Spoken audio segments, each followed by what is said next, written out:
നമസ്കാരം. നമസ്കാരം. മാതാ അമൃതാനന്ദമയെ വി.ഡി. സതീശൻ കഴിഞ്ഞൊരു 3-4 ദിവസം മുന്നേ പോയി കണ്ടിരുന്നു. പക്ഷെ ഇവിടെ പ്രശ്നമായി മാറുന്നത് മതമാണ് പ്രശ്നം എന്ന് പറഞ്ഞ് തൻ്റെ മതസ്വത്വത്തിൽ വിശ്വസിക്കുന്ന കെ.എം. ഷാജി ഇതിനെതിരെ വലിയ വിമർശനവുമായി വന്നിരിക്കുകയാണ്. എന്താണ് കെ.എം. ഷാജിക്ക് ഇത്രയധികം വെറുപ്പ് മാതാ അമൃതാനന്ദമയ്യോട്? അല്ലാതെ കെ.എം. ഷാജി തുടങ്ങി വെച്ചതൊരു വിവാദമാണ്. കാരണം ഈ പണ്ടോറാസ് ബോക്സ് തുറന്നത്, പണ്ടോറയുടെ പെട്ടി തുറന്ന ഒരു സ്ഥിതിയാണ്. കെ.എം. ഷാജി മതേതരത്വത്തെക്കുറിച്ച് സംസാരിക്കാൻ തുടങ്ങിയാൽ കടുവ വെജിറ്റേറിയൻ ആകണ്ടേ, കടുവ മസാല ദോശ തിന്നാൻ തുടങ്ങിയാലേ കെ.എം. ഷാജിക്ക് മതേതരത്വത്തെക്കുറിച്ച് സംസാരിക്കാൻ പറ്റത്തുള്ളൂ. അദ്ദേഹത്തിൻ്റെ പാർട്ടിയുടെ പേരെന്താണ്? മുസ്ലിം ലീഗ്. SDP-യുടെ പേര്, പോപ്പുലർ ഫ്രണ്ടിൻ്റെ പേര്, PDP-യുടെ പേരൊന്നും അതിനകത്തൊന്നും മുസ്ലിം ഇല്ലല്ലോ. മുസ്ലിം ലീഗ് എന്ന് പറയുന്നൊരു പാർട്ടിയുടെ പ്രതിനിധിയാണ് അദ്ദേഹം. ഈ മുസ്ലിം ലീഗ് എന്നാണ് സ്ഥാപിച്ചത്? മുസ്ലിം 1906 അത് സ്ഥാപിച്ചത് തൊട്ട് ഇന്ന് വരെ ആ പേര് മാറിയിട്ടില്ലല്ലോ അവർ. അതായത് അതിൻ്റെ തുടർച്ചയാണ്. അതായത് പഴയ മുസ്ലിം ലീഗിൻ്റെ മുഹമ്മദ് അലി ജിന്ന നേതൃത്വം കൊടുത്തിരുന്ന മുസ്ലിം ലീഗിൻ്റെ തുടർച്ച തന്നെയാണ് ഇന്ത്യയിൽ സംഭവിച്ചത്. അതുകൊണ്ടാണ് കേരളത്തിൽ മാത്രമായിട്ട് ഒതുങ്ങി നിന്നത്. ഇന്ത്യയിൽ വേറെ ഒരു സംസ്ഥാനത്തും ലീഗ് എന്ന് പറഞ്ഞ് ഇറങ്ങാനൊക്കത്തില്ല. അപ്പോൾ നാട്ടുകാർ കൈകാര്യം ചെയ്യും. അതുകൊണ്ട് കേരളത്തിലെ പ്രത്യേക സാഹചര്യത്തിൽ ലീഗിന് സ്വാധീനം ചെലുത്താൻ കഴിഞ്ഞു. പത്തനയ്ക്ക് ഒരു കത്തി വാങ്ങി കുത്തി വാങ്ങും പാകിസ്ഥാൻ എന്ന് വിളിച്ച് നടന്നിരുന്നു ഒരു കാലത്ത്. അപ്പോൾ അവരുടെ പാരമ്പര്യം വലിയ ഷാജിക്കുള്ളത്. ഷാജി എന്ത് പറഞ്ഞാലും അമൃതാനന്ദമയി എന്ന് പറയുന്ന ആൾ ദൈവം എന്നാണ് ഷാജി പറയുന്നത്. അതിനെക്കുറിച്ച് വിശദമായി ഒരുപാട് പേര് വിമർശനം കൊടുത്തു. ഈ വെള്ളം ഊതിക്കൊടുത്ത് രോഗം മാറ്റുന്ന പാണക്കാട് തങ്ങൾ ആൾ ദൈവമല്ലേ എന്ന് ചോദിച്ചു. ഇതൊക്കെ സംഭവിക്കുന്ന എവിടെയാണെന്ന് ചോദിച്ചാൽ ഈ TJ ജോസഫിൻ്റെ കൈ വെട്ടുന്നിറം വരെ ഈ ലീഗിനെക്കുറിച്ച്, പാണക്കാട് തങ്ങളെക്കുറിച്ച് ആരും എതിരായിട്ട് പറയുമായിരുന്നില്ല. സോഷ്യൽ മീഡിയ വരികയും മുസ്ലിം ലീഗിൻ്റെ വിലപേശൽ ശക്തി കുറയുകയും ചെയ്തപ്പോഴാണ് ഈ സംഭവമൊക്കെ വന്നത്. ഷാജി സതീശനെതിരെ ഇപ്പോൾ ഉയർത്തിയിരിക്കുന്ന ഈ വിവാദം, സതീശനെ വേട്ടയാടാൻ പോകുന്ന ആദ്യത്തെ സംഭവം, അതിൻ്റെ തുടക്കമാണ് ഈ കാണുന്നത്. ഇനി നാളെ ഷാജി പറയും ഈ കഴിഞ്ഞ കർക്കിടക വാവിന് കേരളത്തിലെ മുഖ്യമന്ത്രി പോയി ബലിയിട്ടു, അത് മതേതരത്വമാണ്. എല്ലാ മതത്തിൽപ്പെട്ട ആളുകൾ ബലിയിടാറുണ്ടോ? ബലിയിടാൻ പാടില്ല. അതുകൊണ്ട് അടുത്ത കർക്കിടക വാവിൻ്റെ തൊട്ട് ബലിയിടാൻ പോകരുത് എന്ന് ഷാജി പറഞ്ഞാൽ എന്തായിരിക്കും സ്ഥിതി? അപ്പോൾ വി.ഡി. സതീശൻ എവിടെ പോകണം, ആരെ കാണണം, എന്ത് ചെയ്യണം തീരുമാനിക്കുന്നത് പിന്നെ വി.ഡി. സതീശനാണ്. അപ്പോൾ അദ്ദേഹം പോയി അമൃതാനന്ദമയ്യെ കണ്ടേ കുഴപ്പം എന്താണ്? കുറച്ച് നാൾ മുന്നേ മൂകാംബികയിൽ പോയി ഇതിനെ ചോദ്യം ചെയ്തിരുന്നു ചിലർ. അപ്പോൾ എന്ന് പറഞ്ഞാൽ അതാണ് ഞാൻ പറഞ്ഞത്, കേരളത്തിലെ വലിയ സങ്കീർണമായ ഒരു രാഷ്ട്രീയ സാഹചര്യത്തിലേക്ക് കേരളം പൊയ്ക്കൊണ്ടിരിക്കുകയാണ്. ലീഗിന് തന്നെ പ്രശ്നങ്ങളുണ്ട്. അതായത് ലീഗിലെ ദേശീയവാദികളായ ലീഗ് നേതാക്കന്മാർക്ക് കോൺഗ്രസ്സിൽ ഇടമില്ലാതെ വന്നു. അതാണ്, അതായത് ആര്യാടൻ മുഹമ്മദിനെ പോലെയുള്ള ദേശീയവാദികൾ, അത് മുഹമ്മദ് അബ്ദുൽ റഹ്മാൻ സാഹിബിൻ്റെ ഒരു പാരമ്പര്യമാണ് ആര്യാടനുള്ളത്. ആര്യാടനെ പോലെയുള്ള രാഷ്ട്രീയ നേതാക്കന്മാർക്ക്, ദേശീയ നേതാക്കന്മാർക്ക്, ദേശീയതയിൽ വിശ്വസിക്കുന്ന മുസ്ലിം നേതാക്കന്മാർക്ക് കോൺഗ്രസ്സിൽ ഇടമില്ലാതെ വന്നുകൊണ്ട് എന്താ സംഭവിച്ചത്? ലീഗ് ശക്തമായി. ലീഗ് ശക്തമായപ്പോൾ എന്ത് സംഭവിക്കുന്നു? ഷാജിയെപ്പോലുള്ള ആളുകൾ പറയുന്നു അമൃതാനന്ദമയുടെ മഠത്തിൽ പോകാൻ പാടില്ല, പിന്നെ മൂകാംബികയെ പോകാൻ പാടില്ല. ഇതൊക്കെ തീരുമാനിക്കാൻ ഈ കെ.എം. ഷാജി ആരാണ്? കെ.എം. ഷാജിയാണോ തീരുമാനിക്കുന്നത് മുഖ്യമന്ത്രി ഇവിടെ പോകണം വേണ്ട എന്നൊക്കെയുള്ള കാര്യം? അതാണ് ഞാൻ പറഞ്ഞത്, ഇതൊരു ദുർലക്ഷണമാണ്. ഈ സ്റ്റേറ്റ്മെൻറ്റ് തന്നെ ഒരു ദുർലക്ഷണമാണ്. UDFന് നാളെ നേരിടാൻ പോകുന്ന വലിയൊരു വെല്ലുവിളിയുടെ തുടക്കമാണ്.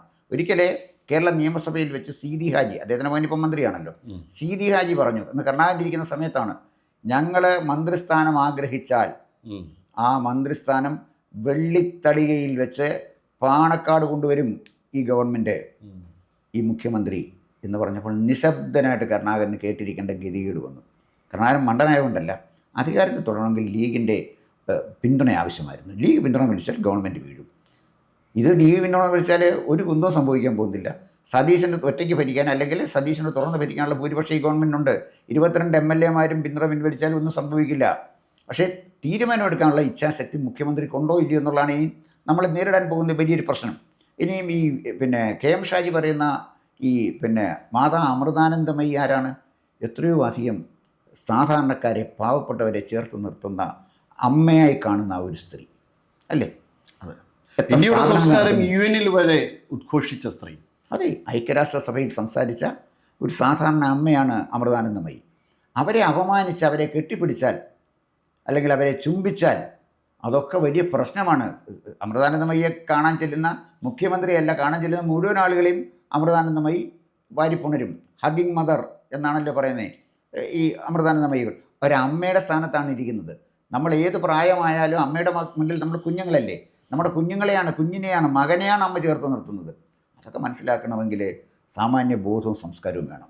അതില്ലാത്തത് കൊണ്ടാണ് ഇത്തരം വർത്തമാനങ്ങളൊക്കെ പറയുന്നത്. അമൃതാനന്ദമയിയുടെ മഠത്തിൽ പോയതും അമ്മയെ കണ്ടതും ഒരു അപരാധമായി പറയുന്നത് ശുദ്ധ വിവരക്കേടല്ല, വേറെ കാര്യമൊന്നും പറയാനില്ല. സഹതപിക്കാൻ പോലും അർഹതയില്ലാത്ത ഒരു വിവരക്കേടാണ് ഈ ഷാജി പറഞ്ഞിരിക്കുന്നത്. അല്ല, ഇത്തരത്തിൽ ഷാജിയെ കൊണ്ട് ചിന്തിക്കുന്ന ഒരു സാമൂഹിക പരിസരം അവർ കൊണ്ട് ഇരിക്കുകയാണല്ലോ. ഇത് കേരളത്തെ എങ്ങോട്ടേക്കായിരിക്കും കൊണ്ടുപോകുന്നത്? അല്ല, ഇതിപ്പോൾ ഷാജി ഇതിൻ്റെ തുടക്കം കുറിച്ചാൽ CPM ഇതിന് പിന്തുണ വരും. CPM ഡെഫിനറ്റായിട്ട് വരും. ഗോവിന്ദമാഷ് നോക്കിയിരിക്കല്ലേ ഈ വന്ദേമാതരം ആലപിക്കരുത് എന്ന് പറഞ്ഞു. അപ്പോൾ CPM ഒരു ഭാഗത്തിൻ്റെ ആ പിന്തുണ വരുന്നതോടുകൂടി CPM-ൻ്റെ അന്ത്യഘട്ടത്തിൽ നിൽക്കുകയാണ്. അവരാരുമായിട്ടും സഖ്യം കൂടാൻ നിൽക്കുകയാണ്. അങ്ങനെ വന്നാൽ ഷാജിയെ പോലെ ചിന്തിക്കുന്ന ആളുകളെ ചേർത്ത് നിർത്തി CPM-ന് ഒരു രാഷ്ട്രീയ പരീക്ഷണം കേരളത്തിൽ നടത്താം. അതിന് തുടക്കമാണ് ഈ കാണുന്ന ഒരു പക്ഷി. അതിന് സംശയിക്കാൻ വേണ്ട കാര്യമില്ല. അപ്പോൾ ലീഗ് വന്നിരിക്കുന്ന പ്രതിസന്ധിയുടെ ഭാഗമാണ് ഇപ്പോൾ കാണുന്നത്. ലീഗിനകത്ത് തീവ്രവാദികൾ പിടിമുറുക്കിയിരിക്കുന്നു, അതാണ് കാണിക്കുന്നത്. അതാണ് അതിൻ്റെ ഭാഗമാണ് ഷാജിയുടെ സ്റ്റേറ്റ്മെൻറ്റ്. നേരത്തെ SDPI-ക്കാർ വലിയ സ്വാധീനമൊന്നും ചെലുത്താത്ത ലീഗിനകത്തേക്ക് SDPI വളരെ ശക്തമായി മാറിയിരിക്കുന്നു എന്ന് വേണം മനസ്സിലാക്കാൻ. അതെ. ഈ രീതിയിലേക്ക് ലീഗ് മുന്നോട്ട് പോയാൽ ഇത് പഴയ മുസ്ലിം ലീഗ്, അതായത് പഴയ സ്വഭാവം, ഒരു പേരും സ്വഭാവമൊന്നും മാറ്റിയില്ല, അവർ അടങ്ങിയിരിക്കുകയാണ്. ഉടൻ തന്നെ അവർ ആ അടക്കി വച്ചിരിക്കുന്ന സ്വഭാവം പുറത്തേക്ക് വരുമോ? ഷാജി പറഞ്ഞതിൽ അഭിപ്രായ വ്യത്യാസമുണ്ട്, അത്ഭുതമില്ല. ഈ കഴിഞ്ഞ തെരഞ്ഞെടുപ്പിൽ 2026 തെരഞ്ഞെടുപ്പിൽ UDF ആരുമായിട്ടാണ് സഖ്യം ചെയ്തത്? ജമാഅത്തെ ഇസ്ലാമിയുമായിട്ട്. ഡെമോക്രസി അൺഇസ്ലാമിക് ആണെന്ന് പ്രഖ്യാപിച്ച തമിഴ്നാട്ടിൽ SDPI-യുമായിട്ട് സഖ്യം കൂടിയല്ലോ. മൗദൂദിയുടെ സംഘടനയാണ് ജമാഅത്തെ ഇസ്ലാമി. ആ ജമാഅത്തെ ഇസ്ലാമിയായിട്ടാണ് ഇവർ തെരഞ്ഞെടുപ്പ് ധാരണ ഉണ്ടാക്കിയത്. അപ്പോൾ ജമാഅത്തെ ഇസ്ലാമായിട്ട് തെരഞ്ഞെടുപ്പ് ധാരണ ഉണ്ടാക്കിയ UDF-ന് ഇത് കേൾക്കേണ്ടി വരും, അവരെ അനുസരിക്കേണ്ടി വരും. ഷാജിക്ക് അവരെ നിയന്ത്രിക്കാൻ പറ്റും, നിർദ്ദേശിക്കാൻ പറ്റും, മുന്നറിയിപ്പ് കൊടുക്കാൻ പറ്റും, എന്ന് ചെയ്യാൻ പറ്റും. അതിൻ്റെ ഭാഗമല്ലേ ഷാജി ഇത് പറഞ്ഞത്? സതീശൻ ഇവരെ അനുസരിക്കാത്തതോ അല്ലെങ്കിൽ ഇവർ പറയുന്ന വഴിയിൽ നടക്കാത്തതോ ആണോ ഇപ്പോഴത്തെ വിമർശനങ്ങൾക്ക് കാരണം? കാരണം ഇടയ്ക്കിടയ്ക്കൊക്കെ ഈ മീഡിയ 1-ൻ്റെ അടുപ്പ് കൂട്ടി ചർച്ചയിൽ സതീശനോട് ഉപദേശവും അതിലുപരി സതീശനൊരു താക്കീതൊക്കെ ഇടയ്ക്ക് അവർ കൊടുക്കുന്നുണ്ട്. അത് സതീശൻ വഴിമാറി സഞ്ചരിക്കുന്നു എന്ന തോന്നലിൽ നിന്നാണ്, തങ്ങളുടെ കടിഞ്ഞാണിൽ നിന്ന് നഷ്ടപ്പെടുന്നു എന്ന തോന്നലിൽ നിന്നാണ് അവരിങ്ങനെയൊക്കെ പറയുന്നത്. അതിനകത്ത് സതീശൻ്റെ മുന്നേ 2 മാർഗ്ഗമേ ഉള്ളൂ. ഒന്ന്, ഇച്ഛാശക്തിയോടുകൂടി കേരളത്തെ നയിക്കുക. മതേതരത്വം എന്ന് പറയുന്നതിൻ്റെ അതിനൊരു ഡെഫിനിഷനുണ്ട്. ലീഗിൻ്റെ ഡെഫിനിഷൻ അല്ല മതേതരത്വം, അതിനൊരു ഡെഫിനിഷനുണ്ട്. പൊതുസമൂഹത്തിന് മുന്നിൽ ഡെഫിനിഷനുണ്ട്. ആ നിർവചനം അനുസരിച്ചാണ് സതീശൻ മതേതരത്വം പറയുന്നെങ്കിൽ അതിനകത്ത് ഉറച്ചു നിന്നാൽ ലീഗിന് ബുദ്ധിമുട്ടുണ്ടാകും. അപ്പോൾ ലീഗിന് ആ ബുദ്ധിമുട്ടുണ്ടാക്കാൻ സതീശൻ ശ്രമിക്കുന്നു എന്ന് അവർക്ക് ഭയമുണ്ട്. സതീശനെ സംബന്ധിച്ചിടത്തോളം ഞാൻ ഇതുവരെ സതീശനെ പഠിച്ചതിൽ സതീശൻ നല്ല രാഷ്ട്രീയ ഇച്ഛാശക്തിയുള്ളൊരു നേതാവാണ്. ഒരു നിലപാടെടുത്താൽ അവിടെ ഉറച്ചു നിൽക്കുന്ന ഒരാളാണ്. അതുകൊണ്ടാണല്ലോ PV അൻവറിനെ മത്സരിപ്പിക്കാൻ നിലമ്പൂർ തയ്യാറാകാതിരുന്നത്, ലീഗ് പറഞ്ഞിട്ടും തയ്യാറാകാതിരുന്നതിൻ്റെ ഒരു കാരണം അതാണ്. KM ഷാജിയോ മുസ്ലിം ലീഗോ വിചാരിച്ചാൽ നിസാരമായി നിയന്ത്രിക്കാൻ കഴിയുന്ന ഒരാളാണ് VD സതീശൻ എന്ന് ഞാൻ കരുതുന്നില്ല. സതീശൻ്റെ നിലപാടുകളുണ്ടാകും, അതുമായിട്ട് സതീശന് മുന്നോട്ട് പോയേ പറ്റുള്ളൂ. അല്ലെങ്കിൽ കേരള രാഷ്ട്രീയത്തിൽ അദ്ദേഹം അപ്രസക്തനാകും. ലീഗിന് മുന്നിൽ അടിയറ വെച്ചാൽ അതോട് തീർന്നു കോൺഗ്രസ് ഒരു പക്ഷേ കാണുമായിരിക്കും. അതോടുകൂടി VD സതീശൻ എന്ന് പറഞ്ഞ നേതാവ് അപ്രസക്തനാകും. വളരെ കംഫർട്ടബിളായിട്ടുള്ളൊരു മെജോറിറ്റി കോൺഗ്രസിനുണ്ട്. പക്ഷേ നമ്മൾ കണ്ടതാണ് കേരളത്തിൽ എങ്ങനെയാണ് UDF മുഖ്യമന്ത്രിയെ തിരഞ്ഞെടുത്തതെന്ന്. വലിയ സംഘർഷങ്ങൾക്കൊടുവിലാണ് ആ സ്ഥാനം VD സതീശനിലേക്ക് വന്നു ചേർന്നത്. ബാക്കി 2 പേർ ഇപ്പോഴും അങ്കത്തട്ടിലുണ്ട്. ഒന്ന് KC വേണുഗോപാലും മറ്റൊന്ന് രമേശ് ചെന്നിത്തലയും.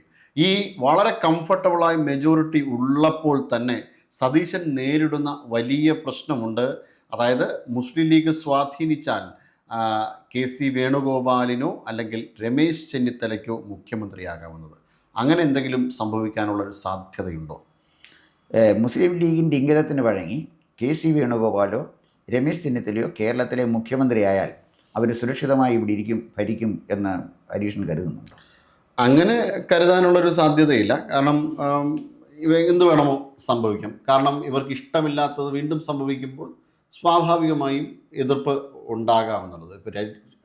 പക്ഷേ സതീശൻ എത്തി നിൽക്കുന്ന ഒരു വൈതരണി ഇവരെ എന്തായാലും പിടിച്ച് തലയിലേക്ക് ചുമന്നു. പക്ഷേ ഇവർ നേരത്തെ കൊടുത്തിരുന്ന പിന്തുണ പിൻവലിച്ചതിന് ശേഷം മറ്റ് രണ്ടാൾക്കാർക്ക് വേണമെങ്കിലും കൊടുക്കാമല്ലോ. അത് എങ്ങനെയാണ് അദ്ദേഹം മറികടക്കാൻ പോകുന്നത്? ഇത് സതീശൻ്റെ മുന്നിൽ 2 ഓപ്ഷനേ ഉള്ളൂ. സതീശൻ്റെ മുന്നിൽ 2 മാതൃകയുണ്ട്. ഒന്ന് ബംഗാളിലെ സുവേന്ദു അധികാരി. സുവേന്ദു അധികാരി കോൺഗ്രസ്സുകാരനായിരുന്നല്ലോ, പിന്നാണ് തൃണമൂലിൽ വന്നത്. മമതാ ബാനർജി എന്ന് പറയുന്ന മമതാ ബാനർജിയുടെ താല്പര്യത്തിനനുസരിച്ച് സുവേന്ദു അധികാരി എന്നായിരുന്നെങ്കിൽ അദ്ദേഹം ചരിത്രത്തിൻ്റെ ചവറ്റുകുട്ടയിലായി പോകുമായിരുന്നു. സുവേന്ദു അധികാരി വന്നുകൊണ്ടല്ല മമത പോയത്. അതിനകത്ത് കാരണങ്ങളിൽ ഒന്ന് മാത്രമാണ് മമത. അല്ലെങ്കിൽ അതിനെ പറ്റിയ ഒരാളിനെ BJPക്കാർ കണ്ടു എത്തുമായിരുന്നു. അതുപോലെ തന്നെ ഹിമന്ത ബിശ്വ ശർമ്മ, അസാമിലെ മുഖ്യമന്ത്രി, അദ്ദേഹം പോയി കണ്ടതല്ലേ രാഹുൽ ഗാന്ധി. അതോടുകൂടിയാണല്ലോ രാഹുൽ ഗാന്ധി വേണ്ടെന്ന് വെച്ചത്. അപ്പോൾ 2 ഉദാഹരണങ്ങൾ അദ്ദേഹത്തിൻ്റെ മുന്നിലുണ്ട്. അദ്ദേഹം BJP പോവുക കൊണ്ടെന്നല്ല ഞാൻ പറഞ്ഞത്. ധീരമായൊരു നിലപാട് VD സതീശൻ എടുത്താൽ ആ നിലപാടിലേക്ക് കോൺഗ്രസിനെ കൊണ്ടുവരാൻ കഴിയും. KC വേണുഗോപാലിന് എന്ത് സ്വാധീനമാണ് കേരള രാഷ്ട്രീയത്തിലുള്ളത്? കുറച്ച് കേരള രാഷ്ട്രീയത്തിൽ സ്വാധീനം പിന്നെ നമ്മുടെ രമേശ് ചെന്നിത്തലയ്ക്കുണ്ടെന്ന് പറയാം. പക്ഷേ അതൊക്കെ ഒരു പരിധിയുണ്ട്, അതിനപ്പുറം പോകാൻ പറ്റില്ല. അതുകൊണ്ട് കളിക്കുന്ന 2 പേരാണ്, അതൊന്നും ചെയ്യാൻ പറ്റില്ല. അപ്പം താൽക്കാലികമായി രമേശ് ചെന്നിത്തലയ്ക്കോ അതല്ലെങ്കിൽ KC വേണുഗോപാലിനോ VD സതീശനെ നിയന്ത്രിക്കുകയോ അവരുടെ ഇംഗിതത്തിനനുസരിച്ച് മുന്നോട്ട് കൊണ്ടുപോവുകയോ ചെയ്യാൻ അസാധ്യമാണ്. അവർ പറഞ്ഞ മന്ത്രിസഭയല്ലേ VD സതീശൻ ഉണ്ടാക്കിയത്? അവർ പറഞ്ഞ ആളുകൾ മാത്രമല്ലേ വന്നത്? VD സതീശൻ്റെ ഒരു നോമിനി ഇല്ലെന്നാണ് ഞാൻ മനസ്സിലാക്കുന്നത്. എല്ലാം KC വേണുഗോപാൽ പറഞ്ഞതും അല്ലേ രമേശ് ചെന്നിത്തല പറഞ്ഞ ആളുകളുമല്ലേ. പക്ഷേ ക്യാബിനറ്റ് ആരുടെയാണ്? VD സതീശൻ്റെ പിന്നെ മന്ത്രിസഭയാണ്. VD സതീശൻ ഗവൺമെൻറ് എന്നാണ് ഈ ഗവൺമെൻറ് അറിയപ്പെടുന്നത്. KC വേണുഗോപാലിൻ്റെ ഗവൺമെൻറ് എന്നല്ലല്ലോ. KC വേണുഗോപാൽ ഇരുന്ന അല്ലെങ്കിൽ നിർദ്ദേശിച്ച മന്ത്രിക്ക് അവിടെ സുരക്ഷിതനായി ഇരിക്കണമെങ്കിൽ മുഖ്യമന്ത്രിയുടെ പ്ലഷർ അതുണ്ടാകണം, ഇല്ലെങ്കിൽ ഇരിക്കാനൊക്കത്തില്ല. അതുകൊണ്ട് തന്ത്രശാലിയായ VD സതീശൻ്റെ മുന്നിൽ KM ഷാജിയുടെ ഇത്തരം പരിപാടികൾ വില പോകുമെന്ന് ഞാൻ തൽക്കാലം കരുതുന്നില്ല. ഇനിയും അത് നമ്മൾ കാത്തിരുന്ന് കാണേണ്ട ഒരു കാര്യം. കർക്കശം വേണ്ടടുത്ത് കർക്കശവും ലളിതമാകേണ്ടടുത്ത് ലളിതമാകുകയും ചെയ്ത് അദ്ദേഹം മുന്നോട്ട് കുതിച്ചുകൊണ്ടിരിക്കുക. അപ്പോൾ ഇതിപ്പോൾ KM ഷാജി മാത്രം പറഞ്ഞിട്ടുള്ള കാര്യമല്ലല്ലോ. അത് പല ആളുകൾക്കും അമൃതാനന്ദമയുടെ മഠത്തിനെ എന്തിനാണ് ടാർഗറ്റ് ചെയ്തിരിക്കുന്നത്? കാരണം ഹിന്ദുക്കളിലെ ഈ പിന്നെ ജാതി വ്യത്യാസങ്ങളൊക്കെ മറന്ന് മുഴുവൻ ഹിന്ദുക്കളും ലോകത്ത് കണ്ണുനീര് ഒഴുക്കുന്ന മുഴുവൻ ജനങ്ങളും അമൃതാനന്ദമയിലേക്ക് വരികയാണ്.